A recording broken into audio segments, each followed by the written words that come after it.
Azhar Ibrahim, Vice Chairman of Malay Heritage Foundation, MHF, and dear esteemed guests. Very good morning and a warm welcome to everyone. First and foremost, I want to express my sincere appreciation to everyone for being here on this lovely Saturday morning as we commence another enlightening Sembang Ilmu Plus series lecture. The theme of today's session revolves around navigating the path of heritage, addressing our collective challenges, or as reflected in the backdrop. So we can have the slides. Yeah.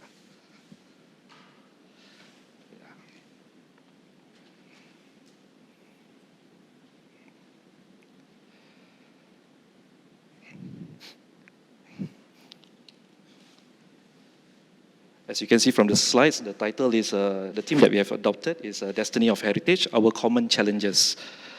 My name is Fadli Idris. I'm delighted to be your host for this occasion, proudly representing MHF. As we convene for the sixth and concluding installment of the Sembang Ilmu series, our focus shifts towards understanding and overcoming the hurdles encountered along the journey of preserving our heritage. Throughout our previous sessions, we delve into myriad of topics, and today's discussion are poised to be equally illuminating. So before that, let me just take a quick trip down memory lane, just to give you what we have already organized for this lecture series. So our inaugural session is known as Art and Heritage for and in Society, which was, I think, held on June the 18th, 2022 at the Esteemed Art House. As you can see, these are the photos from the sessions. Following that, we had engaging sessions like Recreation of Heritage, looking at the past for the future at the National Library. So this was the second session. Following that, we had another session, Community Building Through Cultural Arts. I think this was organized at the Aliwal Art Center. Yeah. So late last year, we explored the fascinating theme of language and our worlds. So these are the sessions that we had. A forum on the power of language to shape our lives. Yeah, this was held at the Art House. Yeah. And I think just 2 weeks after that, we had another session called Empowering Our Youth for Cultural Excellence. So for this session, it's a bit different because we actually got the speakers who are students themselves to share their experience. So we have about 4 speakers for them. And I think not to worry, if you need more information on these sessions, you can actually access our website and social media to get the program highlights. And here today we are ready for another forum, The Destiny of Heritage, Our Common Challenges. And a big thank you to all of you for your continuous support throughout this series, especially some of the feedback that we receive. We really appreciate that. And also a special shout out to Andika Warisan Temasek Foundation for their support, and also the National Library Board for providing us with this fantastic venue. So let's get ready for an insightful and inspiring discussion ahead. Ladies and gentlemen, without further ado, please give a warm round of applause to our guest moderator, Ms. Shirin Marikan. So before we start off, let me just give a bit of introduction to Ms. Shirin Marikan. Ms. Shirin isn't just your ordinary cultural manager. She's a force to be reckoned with a passion for advancing cultural engagement in society. She's not afraid to tackle tough issues head-on. As a system thinker and also educator, Shirin is dedicated to creating a more just and equitable environment for all. So, but that's not all. Shirin dives deep into community and contemporary discourse using her projects and research to find innovative solutions to complex problems. She's a master at weaving together intercultural and interdisciplinary perspectives, and her work as a consultant with Desire Lines and an adjunct lecturer at La Salle College of the Arts speaks volume about her commitment to co-creating strategies for a better world. So recognized for her outstanding contribution, Shirin was also awarded the Platform Curatorial Project Awards in 2019 by the NTU Center for Contemporary Arts and appointed Teman Warisan, also known as the Cultural Heritage Ambassador, in 2022 by Malay Heritage Foundation. So ladies and gentlemen, let's give it up for Shirin Marikan, a true trailblazer in the world of cultural management and advocacy. We are thrilled to have her guiding us through today's session. Shirin, the stage is all yours.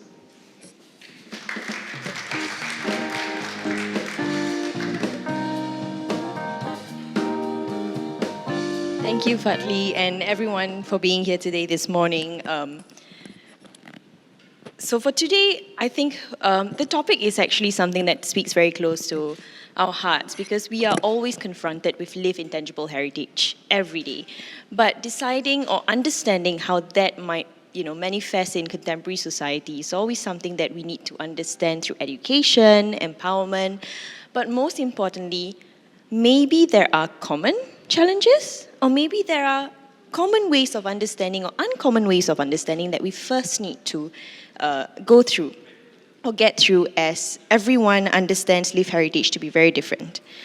Today's panel will actually touch upon not just challenges, but how we can also foster intergenerational exchanges that not only put the onus on the younger generation for lived intangible heritage, but how we can also weave intergenerational discourse around heritage itself, ensuring that the older generation also understands how experiences or lived experiences can contemporalize or can change in its meaning and understanding for the younger generation.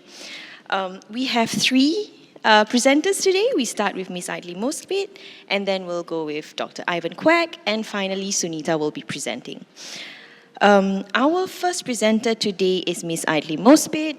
Ms. Idly is a seasoned theatre maker, a performer, a dramaturg, who has worked extensively with companies like The Necessary Stage, Eka Matra, Wild Rice, Cake Theatre, Toy Factory, just to name a few. She has also published an anthology of Malay plays in the book Bisik with Noor Effendi Ibrahim and Alfian Saad, and has an international portfolio of tours including Scotland, Australia, Hungary, and also our neighbouring countries. She has also played the leading role in the film Sayang Disayang that was Singapore's official entry for the Oscar category in Best Foreign Film in 2015, and is currently a senior lecturer at the Centre for Transcultural Studies in Temasek Polytechnic and obtained an MA in Education from the University of Adelaide. In her presentation today, she covers heritage education and its importance in the contemporary for the younger generation. Ms. Idly, please.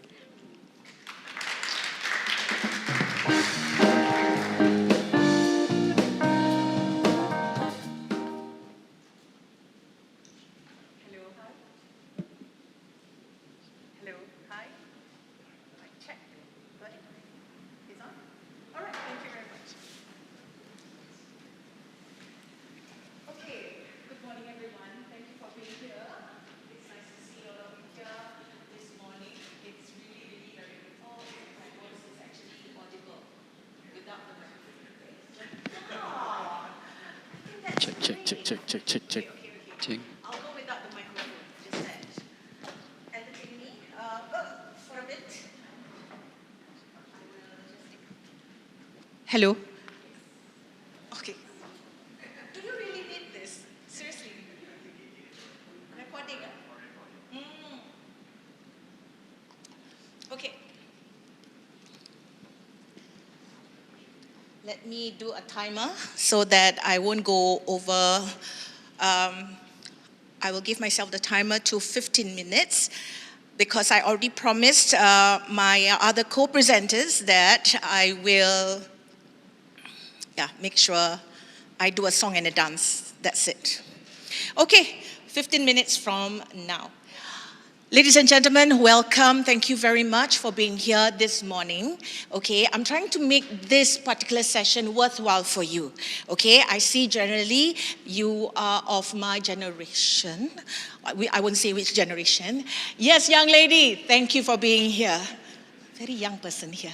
Okay, so what I'm going to be talking about today is actually my own sharing about my practice as a senior lecturer with the Center for Transcultural Studies. Ladies and gentlemen, I have been doing this particular subject for 2 semesters now. Before this, I was doing expressions of culture. So tell me, what do you think expressions of culture entails? Come, expression of culture. Expressions of culture. Arts, culture, heritage, definitely knowing the kind of things that affect our life, And then suddenly they say, oh, you know what? It's mandated. All our students in our school will need to go through global studies. So, ladies and gentlemen, this is where I am going to start and give you the context of why I'm talking about this today. What the youth needs now. Heritage education. Okay, I want to talk about some hopeful things because later Dr. Ivan is going to tell you about the challenges, Sunita, gloom and doom.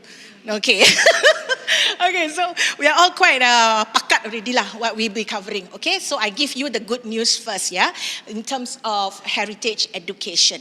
So, ladies and gentlemen, this is what I teach in school, global studies. Exciting or not?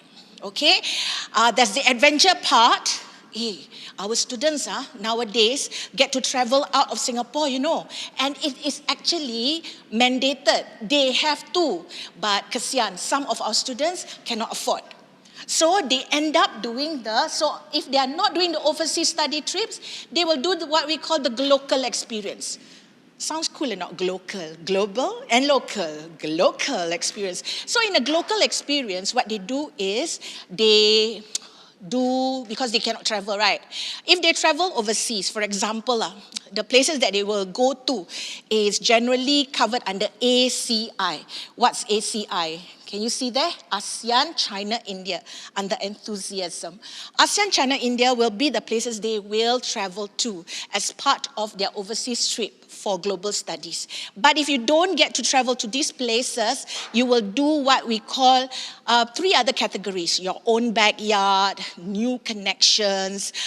You will be asked to go to think beyond your shore. So you will have to curate self-directed learning where, for example, under your own backyard, okay lah, why don't you go to a museum? So NHB, part of my work is to make sure that your museums get visited. Okay, so then that's your local experience. Other than that, under Beyond Your Shores, I will tell them, okay, Beyond Your Shores, can you do something like, since you're not, I don't want you to stay at home and watch movies. Why don't, movies about some of them quite smart. They watch things like Kartini. They watch what's the name of that? Gangubai or something like that, right?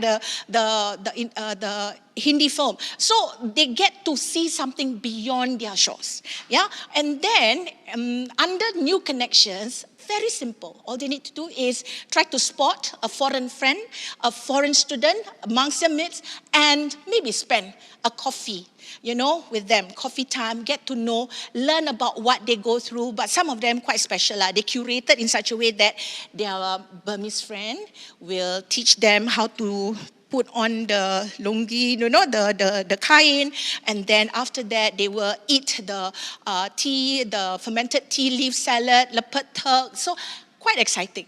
Okay, so that's what is under the adventure. And of course, we have to give them experiential learning. Under experiential learning, they will have these 4 things that they have to go through: the experience, reflect, learn, and act. So this will be something that they will have to do via making a video, maybe. That's one of the deliverables in this particular subject. They have to do a 2-minute video that shows that they have gone through some experiential learning. I've talked about ACI, under enthusiasm. ACI, ASEAN, China, India. Of course, I have also some students, when you say ASEAN, they think Asia. Sekali they say to me, yeah, Che, so my film I want to look at is Korea. Korea mana ada ACI? Korea, not ASEAN. Oh, but you say Asia, Che. So I have to rectify but okay lah, sometimes I say, okay lah, you go beyond your shores and you go further, much further. Okay, fine, I'll take Korea, no problem. So they went to watch Parasite. Yeah, so that's part of the things that they will do. Okay, what is PESEL? I think every one of you will know. This one is very interesting, because our students, When I talk to them about geopolitics, I talk to them about, oh, what do you know about this country? So they always go like skim the surface, right? PESTLE is good because under PESTLE, they have to talk about a certain country. This is part of their group work, yeah? They have to talk about countries under PESTLE, PESTLE, political, economical, social, technological, legal, and environmental. So they have to go through all this. Siong tau, you kenal my class, you have to do PESTLE, but lucky they all have 6 in a group. So they all pakat. Okay, you do P, I do E. Which E are you doing? I do the economic, you do the environment. So they all pakat and do, and they have to. But of course, I always catch them lah. So your friend covered on this. What did you know about it? Give me one more day, I go and look.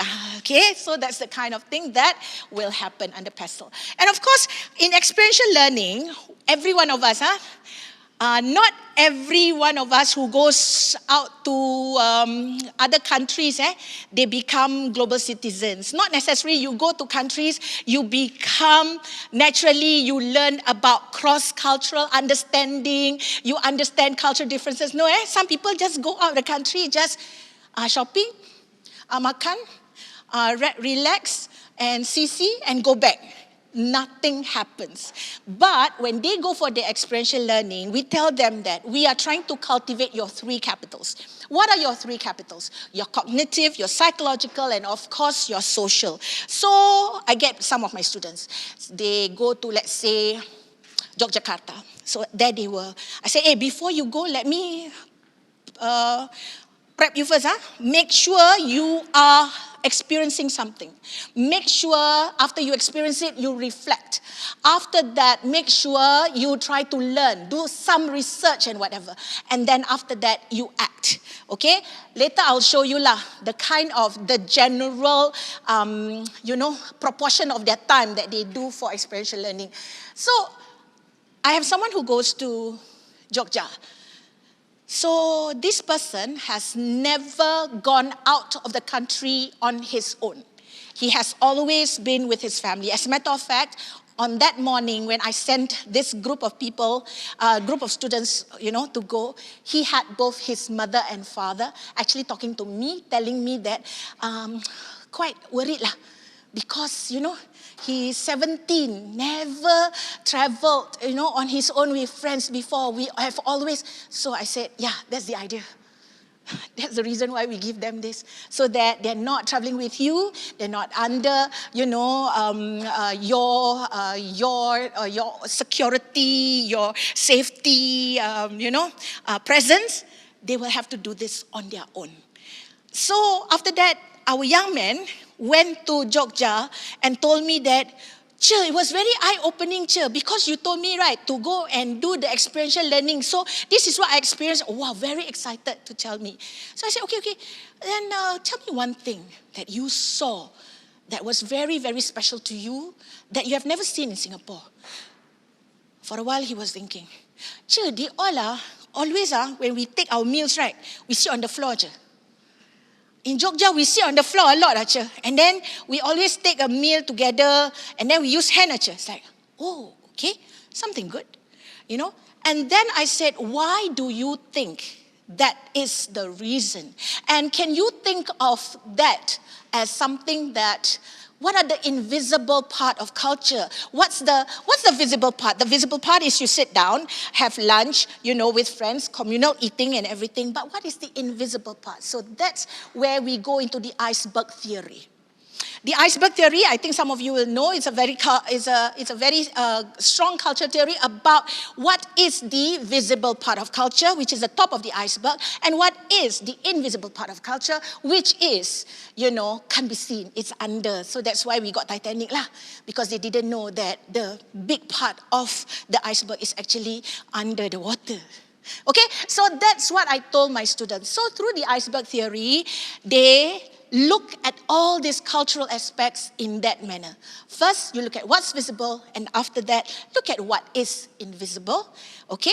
Another one went to Ho Chi Minh, and they said that, Vietnam are very strange, Very strange. What's up? I said. They said, Vietnam, very hard to cross the road. At first, very hard to cross the road. I said, okay, why? Because got no pedestrian crossing, everything don't have, then suddenly you need to cross the road. The cars they don't have green light, all these things, so very hard. So I said, and then what happened? Okay, so our friends say just cross.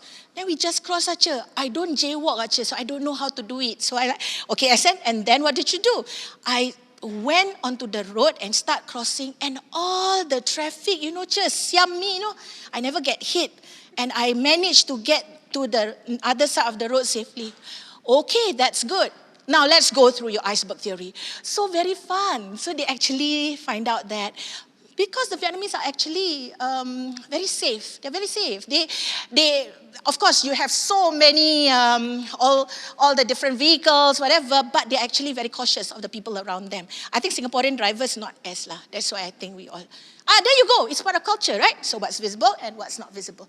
And finally, the 7 dimensions of culture. This is under, I don't know whether you remember, Trompenas, Hamden. This is where we talk about the differences of every one of us. So we make up the very different 7 dimensions, like, universalism versus individualism, particularism, and then individualism versus community. 7 dimensions. You need to find out a little bit more. Research or look up Trompenas. Okay? And then, of course, we talk about cultural differences, stereotypes, culture shock, and, of course, the 3R approach. I love the 3R approach because I used it with a lot of my students when we talk about, okay, so now you see cultural differences. Yeah? How are you going to handle that? The 3R approach tells you to first recognize. If you recognize the difference, that's the start. After recognizing the difference, you look at the second R approach, which is respect. Once you have respect for that difference, we can start to the 3rd R is reconciliation. So there you go, guys. This is actually a very good brief rundown about what I teach them.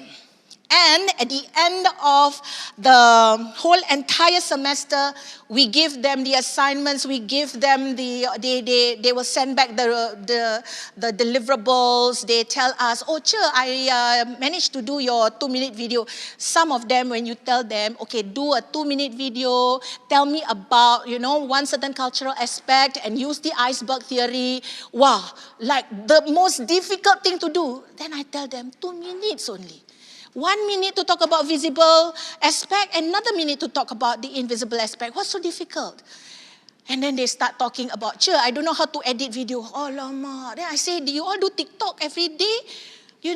So easy to edit. So I say, okay, never mind. 2 minutes, do it TikTok style. They actually did it.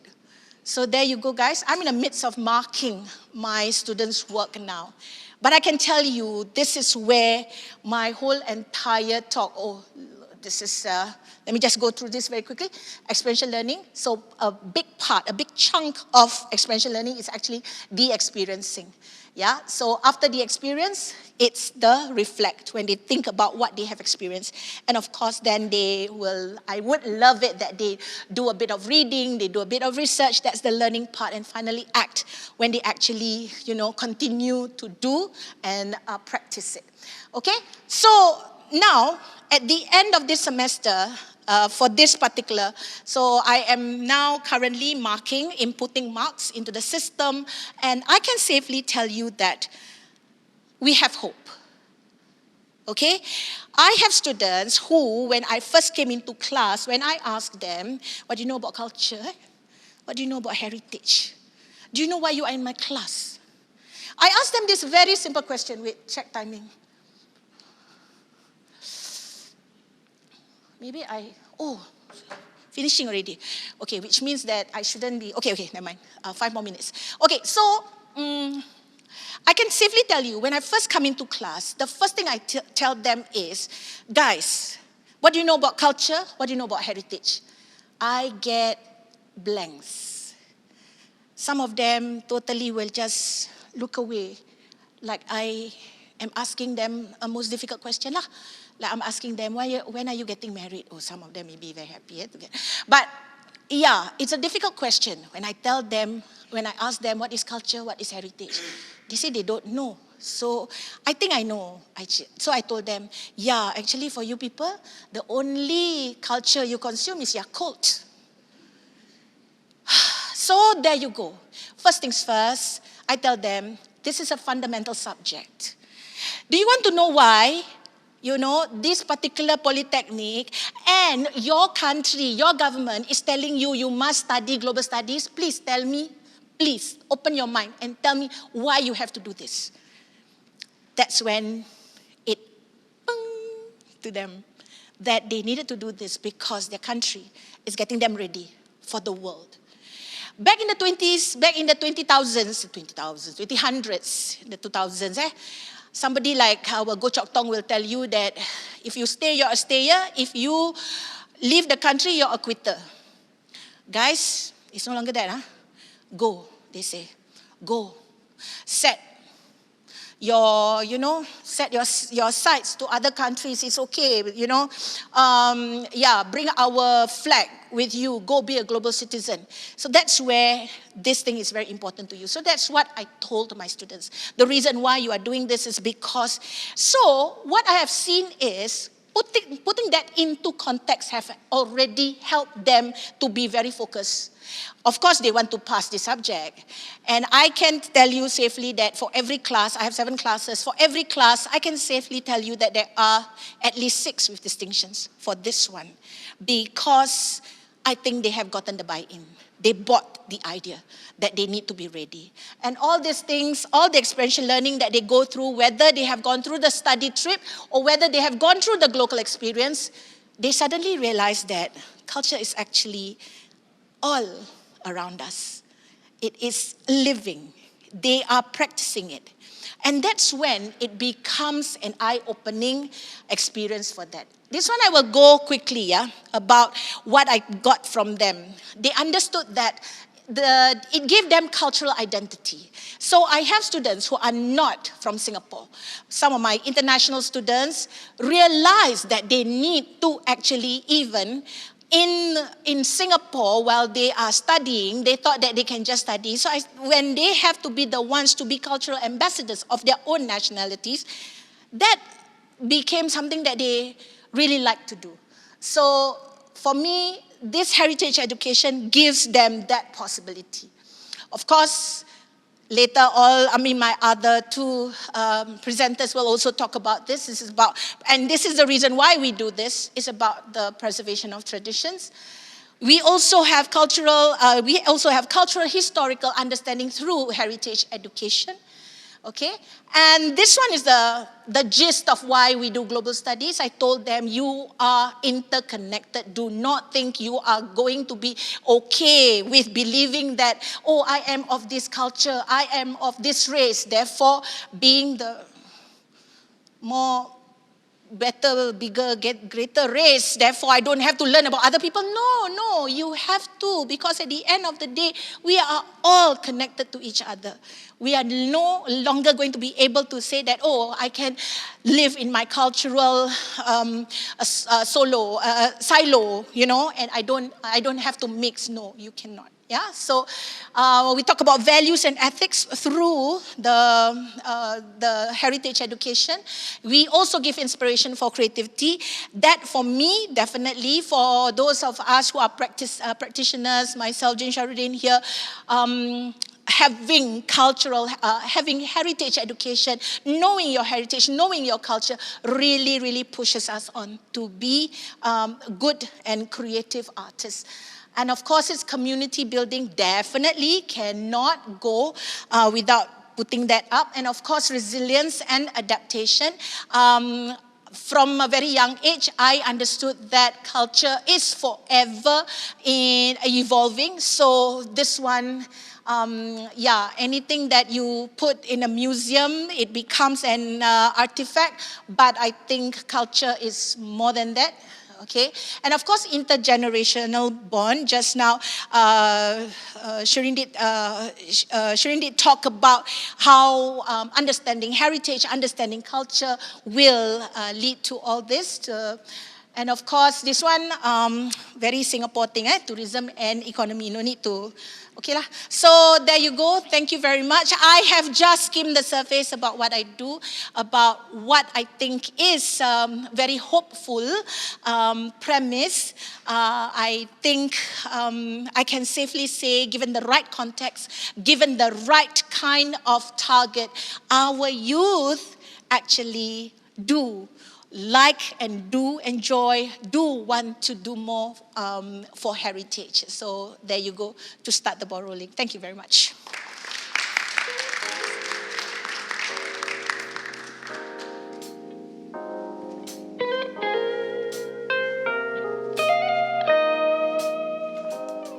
Thank you, Ms. Adli. And I think that was a very interesting animated presentation on how sensorial learning in heritage education and cultural education, I think, can leave a lasting impact. And there's always benefit in putting ourselves in, different living contexts temporarily. So that we can truly seek to learn about other cultures. And I think what also came up or emerged from that presentation was the fact that it's not just for the youth, but anyone can start at any time. And it's never too late to start learning about it, regardless of, age. And in the similar vein, we are also, we have the next presentation by Dr. Ivan Kwek that is actually touching on heritage futures. And heritage is a practice of future making. Along that, with the presentation as well, he's touching upon building upon the notion of heritage as a social byproduct of material labor and institutional practices. Dr. Ivan Kwek is a senior lecturer at the Department of Sociology and Anthropology at the National University of Singapore. He teaches visual ethnography and anthropology and a range of topics like the arts, media, race and ethnicity, with an interest focused on the context of Malays in Singapore at the intersection of media, ethnicity and the future. Dr. Ivan received his doctoral training as a media anthropologist at the School of Oriental and African Studies in London and was a former TV current affairs producer and documentarian. Dr. Ivan, please.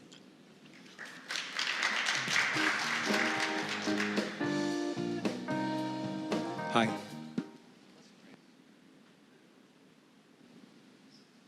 Hi. Thanks for Shireen for that. Hi, for that introduction. Adli, I wish I was in your class. It really sounds fun, And it's not just a tour, it's the whole process that you're taking us through. Okay. No, I'm not promising you doom and gloom, right? But I like to take you through, some of the concepts of, heritage, in a sense of trying to, look at this whole idea, of heritage. What is it? Do we actually know what it is, right? So in a sense, in everyday language, it is something that we take for granted. It is something that seems unproblematic. Okay? And so my starting point is to suggest that perhaps we want to step back and say, what really do we mean when we talk about heritage itself? So the title of the talk here, I kind of entitled this as Making Heritage, Making Futures. And as the title probably suggests to you, the idea is the making. That heritage is not just there. You know how we often, think, okay, heritage, we could just name this as heritage or that's heritage. Okay, so, how does something become heritage itself? That's the making I'm looking at. Okay, and making futures is to, in a sense, trying to connect the idea, of however we imagine heritage, is going to connect it to what I think of as a future-making project. And that's where the kind of connection with the youths that you're talking about, comes in. All right? So, okay, let's see. All right? It's a bit of experimental. I'm trying out this thought and would love to hear your thoughts on it. Okay? Let's begin with this. You're all young enough to do this, right? Could you take out your mobile phones? Yeah, I know. In classes, you say no mobile phones. But these days, please, take your mobile phones, all right, and respond to this one question first. What are the words that come to mind when you think of the word heritage?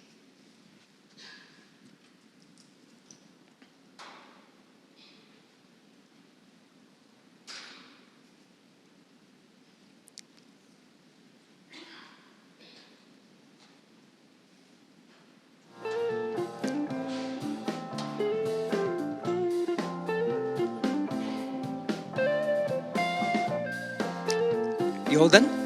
We'll go on to the second question. Next page. What's not heritage? What will you not include when you think of heritage?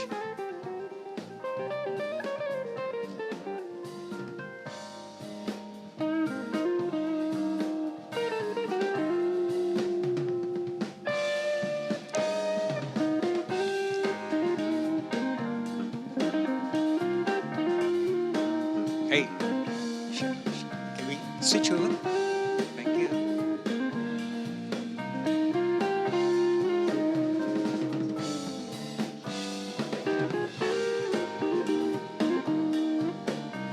In a minute, we'll see your answers.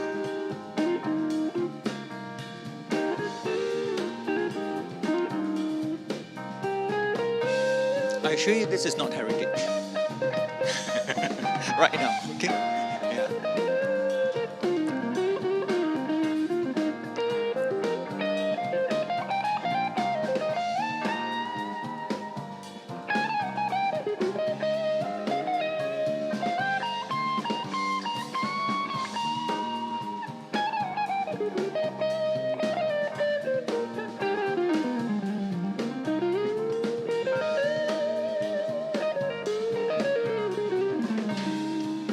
Okay, well, the computer is going to communicate with the Mentimeter. Okay, I'll just move on a little bit. Right? Thanks for all your kind of responses. Well, hopefully we'll come back to it, at the end. Okay, so there are many ideas that come up with it. Yeah, when we talk about heritage, I'll just move on first, and in a sense, I hope it will connect. Okay, Shah, I'll just carry on first.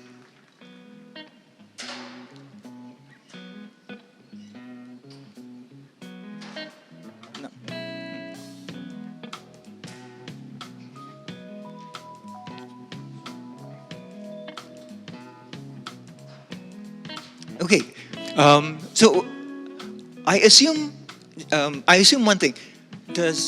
Many of you have this word root in it? History, past. What else? What else comes up? Any other words that they actually inputted? Yeah. Sorry. Family. Okay, family. Right. Okay. So very often when we talk about heritage, I pull up without permission, I kind of pull out, the kind of statements, from both Malay Heritage Foundation and also NHB, okay? And they're all very, very familiar, okay? There's a certain sense that there is something to be preserved, something that is to be protected, right? What is it that we're trying to protect? What is it that we're trying to preserve? And what does it mean to preserve? Does it mean to keep it in stasis so that it stays the same?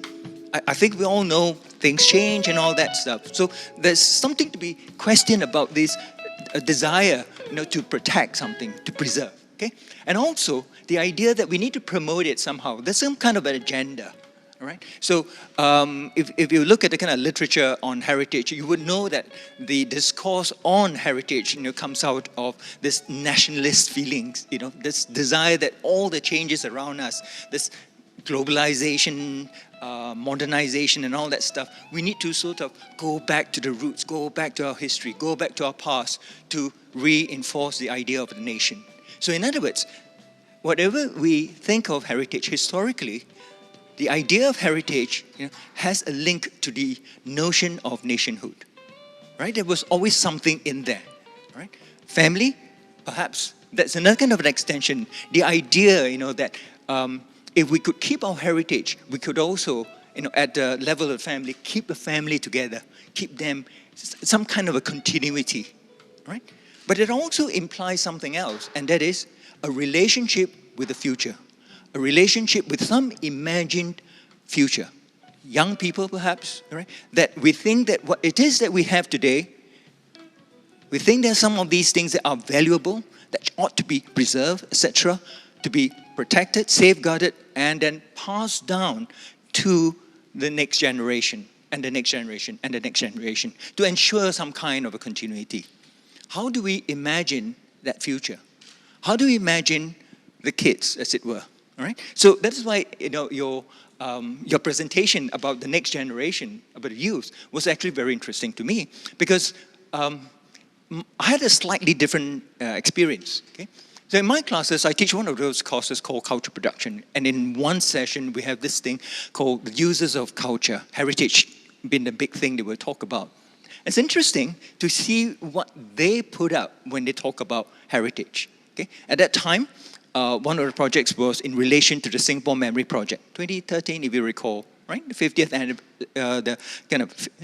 anniversary of Singapore, right? And we wanted to kind of collect all that memory. Okay? And the students actually came up to me, hey, old people's memories, yeah? Or my grandmother's memories. And there was a kind of responses I had from a few, not all, but some of them, right? The idea that this is someone else's ideas, okay? So what will they think of when they talk about heritage? What will be on their heritage? I say, okay, let's do an exhibition, heritage exhibition. What will it be? Okay? And one of the groups came up, longkang, drains, okay? And it was really quite interesting, right? How they saw that actually, they tried all sorts of things, the games they play, the fishing and all that stuff that they recall. Okay? But what they were really trying to get to was the idea that something like this is actually part of, very important part of our national heritage. How we all needed the drains, to keep us going. They were just having the fun of it, right? But they were also interested in one other thing. They say, what about migrant workers? Is that part of our heritage? Who are we forgetting, right? There's so many of them around. This country is built by so many of these migrant workers. Our children have been brought up by a lot of migrant workers, right? That's a lot. Should their experiences, their culture, in your words, okay, be part of heritage? Should we not include them? And so forth, right? So there was this desire to say, what else? Who else are we kind of missing out? And so forth, right? So coming back, to the kind of classical, notions of heritage, it would be something like this, right? That, it drives towards some kind of shared understanding, a sense of belonging. And those are very important. And I would agree, that we have been using heritage, culture, in these ways, for these kinds of projects. As I mentioned just now, for nation building and so forth, right? But I'd like to suggest, based on what I've been saying so far, drawing from Laura Jane's work, Smith's work, and this one little statement, there's really no such thing as heritage. And I'd like to put this idea to you. What happens if we take this, at least as a thought experiment, that there is no such thing as heritage? Then what is that? Now, what's all those things we've been talking about, right? What's the kind of list that you would come up with? Where we have this intangible and tangible, heritage list. It's all there, isn't it? Okay. Well, with such an idea, I'd like to just bring you to one particular example. You look in here. This is 2015 Balik Pulau. This was a time when suddenly people were interested in the islanders. Suddenly we remember, we have forgotten for a very long time, okay, the experiences of people who were living in the Southern Islands who were, basically moved out of their homes in there, okay? But you look at this exhibition, what do you see? Look at just the objects. Of course, this is a very particular way of talking about heritage, but what are the objects you see there? Anyone?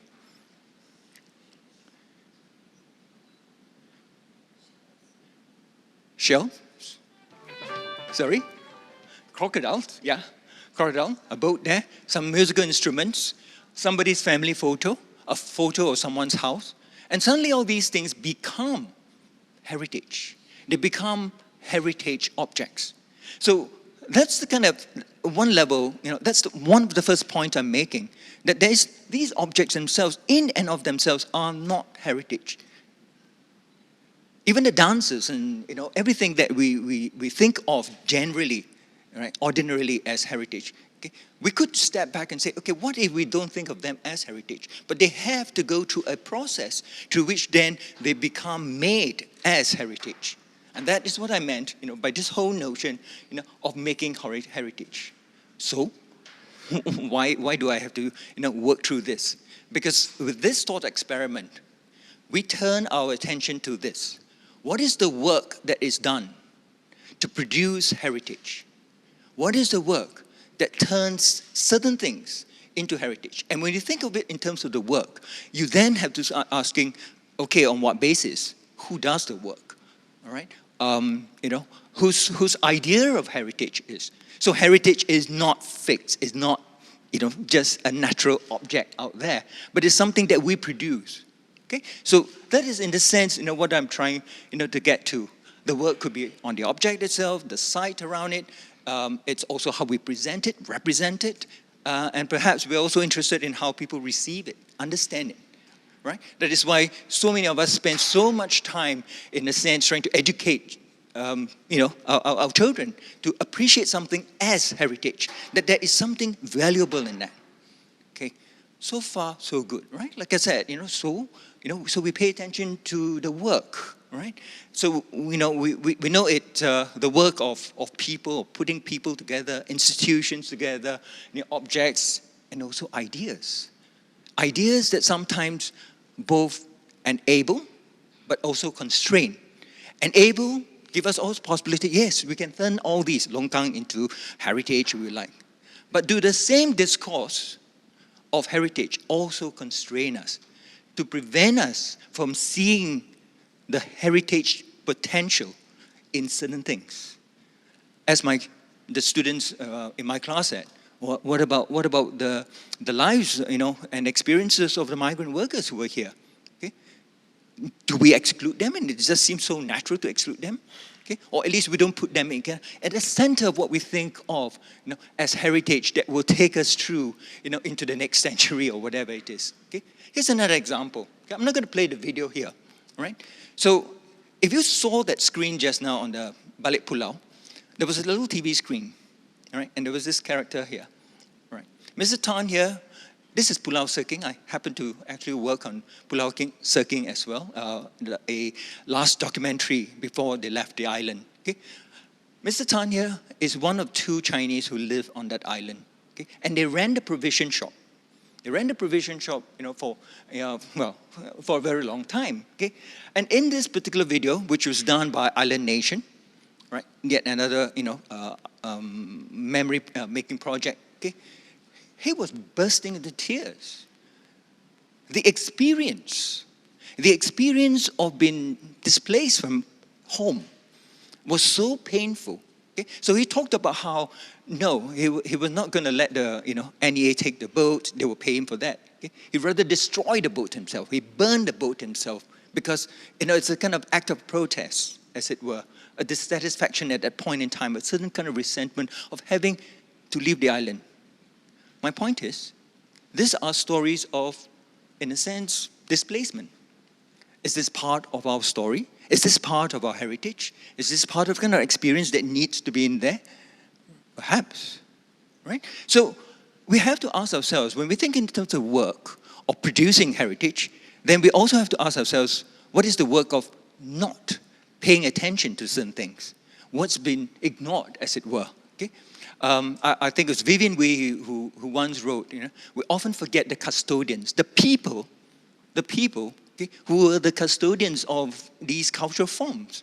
So when we move people out from these islands, for example, okay, it's an entire life that we're talking about. Okay? Of course, now Serking and Semakau are now an offshore landfill. Okay? To sum up this section, I'm saying that a way of seeing what is heritage is also a way of not seeing heritage.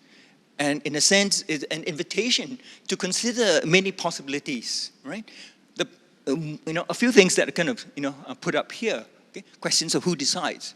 Recognizing that heritage, however we define it, is not a neutral space at all. It goes through power, whatever that power structure, that informs the way we define heritage, comes up. Okay? But I also like to say, okay, that what unites us, when you say, this is our heritage, a sense of belonging, this is good for our community, that could also be divisive in some ways. We all know that because there are, various other voices within that community or between the community. Okay? I take my students to Kampung Glam quite a bit, or Little India, right? And as it turned out, the demographics of my class are mostly Chinese. It is always very sad when my Chinese students will say, well, this is an excursion. I've never been here, I've not been here for like the last 20 years or 15 years or whatever it is. Because it is not their heritage. It is someone else's heritage. Yeah? So I see a lot of value, in various communities coming up to say, this is our heritage, right? And that's very important. Okay? But if it only stops there, particularly in the Singapore context, the CMIO is so strong a discourse. It shapes like, this is mine, this is not mine. That is what I mean by heritage has the potential to divide. And we take it as normal. It's not mine, it's not yours. Okay? Can we move beyond that? Can we actually expand on that a little bit? So there's a lot that the narrative of heritage hides. Okay? So that's again my kind of invitation to say, let's think about that a little bit more. Now, my second part of talk, making futures. Heritage is not about the past. It is about the present. It's not about past. Okay? It is about what we do, in a sense, we're excavating the past and doing work in it for our present purposes. In a sense, with the idea that, okay, we're going to pass it down to the future. But it's really about serving our needs. The needs, in this case, of community development, our nation building, and assuring ourselves that we will have some kind of a continuity. But the future, unfortunately, is uncertain. The future, who knows what's going to change in this world? There's a lot of things that could change.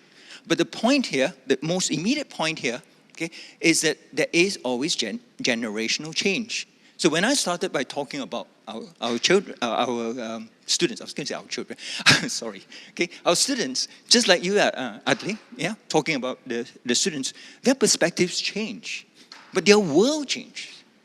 Yeah? And here you're talking about children today. What about in the future? Their values, it's not just about values, their needs, their world could be so altered. Okay? So if we think that heritage is about the present, working the past, as it were, to serve the present, then they too will be doing their work. They too, will have, their own notion, of what the, future, would be. Okay? We are seeing it. We are witnessing it. Okay? Stanford Raffles, when I was growing up, was like the figure. Yeah, I know. Okay? Singapore was only about, 200 years old a few years ago. But we know it's not. But this discourse, this ability to see beyond 200 years, to see beyond Raffles, is a very new thing. Okay? When I say it's new, I'm not saying that no one ever thought of it. Lots of people have been talking about it. Okay? But it doesn't surface. It didn't surface, until a moment like this, yeah, when we can have Sanila Utama standing in front of Raffles. Right? So this is one example, of a change in society. It's very subtle. Okay? The kind of push. There was a bit of pushback. I think you all probably know about the bicentennial, right? There was a lot of pushback against, why are we celebrating Raffles? Colonialism, right? It was like, yeah. And that, is a sign of a change in perspective, a change in the discourse. Okay? And the future, we can see even more. Who knows? So, to end this, what I'm saying in the end, okay, is not to think of heritage as something we want to pass down to some future generations who do not have a mind of their own, or to think what, they're not going to be like us. Okay? Heritage has the potential to be a space for dialogue. And it's that dialogue, knowing that we're going to speak to people that we don't know what's going to happen. Okay? It's a space that we can continue to say, this is how we understand the world at the moment. Let's see what happens from there. Open up. Okay, on that, it's not too doom and gloom. Okay, I just hope that I'm just trying to do a bit of a thought experiment and see what happens when we ask questions like that. Thank you very much. Right.